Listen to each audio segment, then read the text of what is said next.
Hello বন্ধুরা, কেমন আছো? আশা করি সবাই ভালো রয়েছো। আমিও ভালো আছি।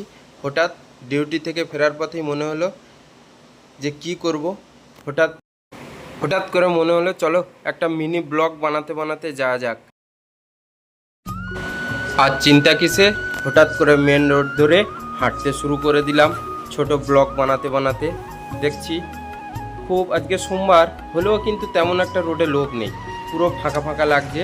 ঠিক সকালটাতে না, ঠিক 10টার পর থেকেই তো প্রচণ্ড ভিড়, তখন গাড়ি বাইক এতটাই ভিড় ভাবা যায় না।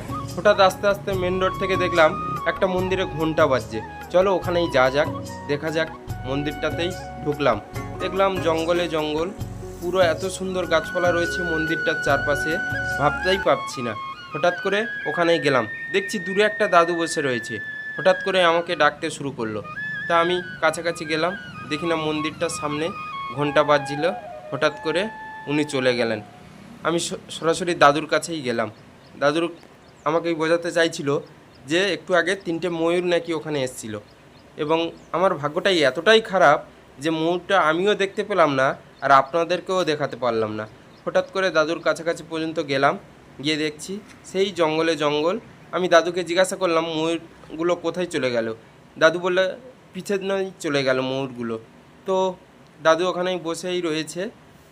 তারপরেই মন্দিরগুলোই দেখছি, মন্দিরের সাইডে সাইডেও ছোট ছোট মন্দির রয়েছে, একটা বড় পুকুর রয়েছে, পুকুরের মিডিলটাতেই যেটা পদ্মফুল, সেই পদ্মফুলের গাছই রয়েছে, একটা পদ্মফুলও রয়েছে।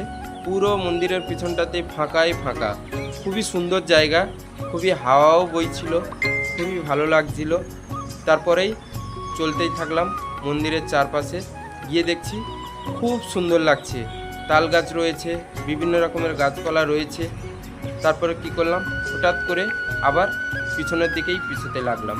রুমে তো আসতে হবে, অনেক বেলাও হলো মাঝের মধ্যে। ফের পিছিয়ে রুমের দিকে আসা শুরু করলাম। রুমের সামনেই মন্দিরের সাইডেই মেন রোড। এবারে একটু একটু করে গুটি গুটি পায়ে আমি মেন রোডের কাছাকাছি আসতে শুরু করলাম। দেখুন বন্ধুরা, মন্দিরের এপাশটাতে বহুত রুম রয়েছে, রুমগুলো দেখুন এক এক করে, খুবই সুন্দর জায়গা একটা। বিশাল এই পুকুরের সামনের দিকেই মন্দির এবং তারপরেই রুম রয়েছে। আমি একে একে মন্দিরের কাছাকাছি আবার আসতে শুরু করলাম। এরপরেই মেন রোড ধরেই আমাকে তো রুমে আসতেই হবে, অনেকটাই বেলা হয়ে গেছে। দেখছি রুমে মেন রোড ধরে আস্তে আস্তে পিছনে দেখো না মোষের দলগুলো ছুটতে ছুটতে আসছে।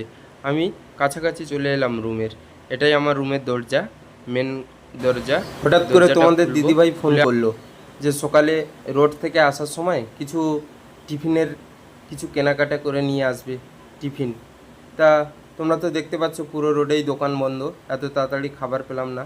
হঠাৎ রুমে ফিরে এলাম, দেখা যাক রুমে গিয়ে কিছু তো কিনেই নিয়ে আসা হলো না। চলো বন্ধুরা, দিদিভাই ফোন করেছিল, তোমরা তো দেখলে, কোনো দোকান খোলা নেই। রুমের কাছাকাছি চলে এসেছি, এরপরেই রুমে যাব, দেখব তোমাদের দিদিভাই কি করছে, এখন কি অ্যাকশন হয়। দেখুন চলে এসেছি রুমের কাছাকাছি। মমিতা,